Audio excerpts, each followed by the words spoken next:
Dans la vie, certaines batailles ne se gagnent pas par la force, mais par la main invisible de Dieu. Voici l'histoire vraie d'une protection divine qui défie toute logique humaine. Tout commence dans une entreprise tranquille. 2 collègues, Jean, un homme simple, souriant, mais fervent serviteur de Dieu, et Marc, ambitieux, orgueilleux, rongé par la jalousie. Jean brillait par son travail, sa sagesse et surtout par sa foi. Chaque matin, il priait avant de commencer sa journée. Et ce simple geste irritait Marc plus qu'un orage.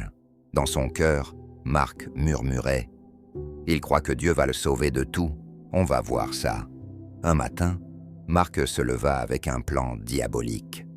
Il glissa discrètement une poudre invisible dans le café de Jean.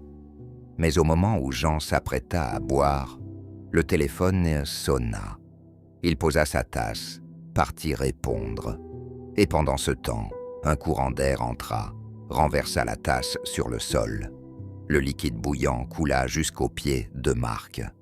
Et là, il sentit son pied brûler, une douleur atroce.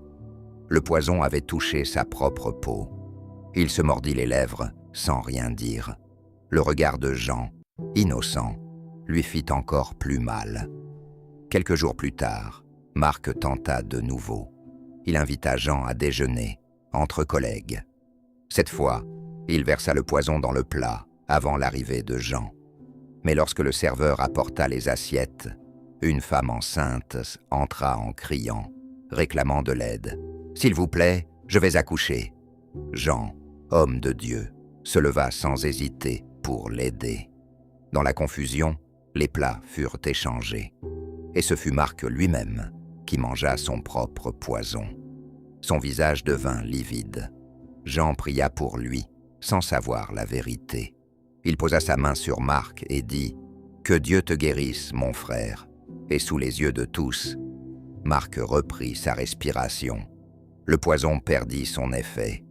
Le médecin dira plus tard « C'est impossible.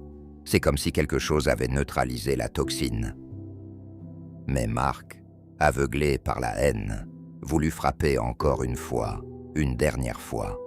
Il verse le poison dans une bouteille d'eau sur le bureau de Jean. Et il s'assit pour regarder la scène, un sourire glacé au coin des lèvres. Jean entra, fatigué, posa ses dossiers, prit la bouteille. Il pria, comme toujours. « Seigneur, bénis ma journée et sanctifie tout ce que je touche. » Puis il but. Une seconde passa, 2, rien. Mais alors, le bureau trembla. Une lumière aveuglante jaillit de la fenêtre. Marc tomba au sol, tremblant. Une voix, puissante, résonna dans son esprit. « Nul ne touchera à celui que j'ai marqué. » Il hurla, se couvrit le visage, prit peur, et courut dehors en criant « Pardonne-moi, Seigneur, j'ai voulu tuer ton serviteur. » Jean sortit de son bureau, sans comprendre. Il trouva Marc agenouillé dans le hall, en larmes. Les autres employés le regardaient, stupéfaits. Marc confessa tout, les 3 tentatives, la haine, la jalousie. Et Jean, toujours calme, posa sa main sur son épaule. « Je ne t'en veux pas, Marc, le mal que tu voulais me faire. Dieu l'a transformé en témoignage de sa puissance. » Ce jour-là, tout le bureau sut que Dieu veille sur ses enfants. Et Marc devint un homme changé, libéré par la grâce.